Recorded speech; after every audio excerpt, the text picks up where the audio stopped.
कथा का भी उद्देश्य यही है, धर्म की स्थापना। भगवान का भी उद्देश्य यही है, धर्म की स्थापना। कथा जीव को ईश्वर का बना देती है। जब जीव मन से कथा सुनता है तो वो ईश्वर का बन जाता है। कथा उसके हृदय में भक्ति जागृत करती है। भगवान बिना प्रेम बिना भक्ति के नहीं मिलते। भगवान से मिलाने का कार्य भगवान की कथा करती है। और जो कथा देवताओं के लिए मुश्किल है, दुर्लभ है, जिस कथा को देवता भी नहीं सुन सकते, सुखदेव जी महामुनि ने जिन देवताओं को वापस कर दिया, भक्तास विज्ञान ददो से कथामृतम, तुम जाओ यहां से, तुमको कथा नहीं सुनाई जाएगी। ये कथा किसका विषय है? बोले भक्ता नाम, ये भक्तों का विषय है। भागवत सुनना वो भी किसी ब्रजवासी ब्राह्मण के मुख से। मैं ब्रजवासी हूं इसलिए प्रशंसा नहीं कर रहा हूं।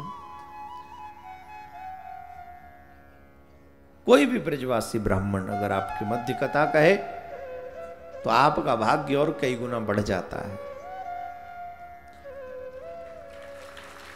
क्योंकि जिन विट्ठलनाथ की हम और आप सब पूजा करते हैं, वो विट्ठलनाथ ब्रज की गलियों में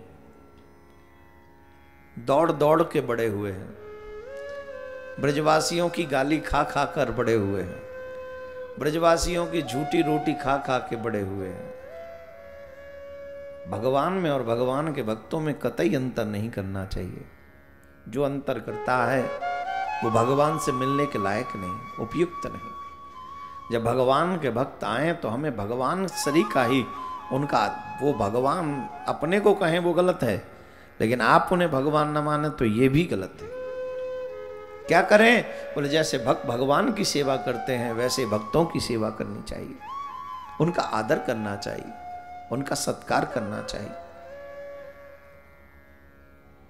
तो भगवान की ये कथा जो विट्ठलनाथ हमारे विट्ठल रुक्मिणी जी के साथ विराजमान है पंढरपुर में,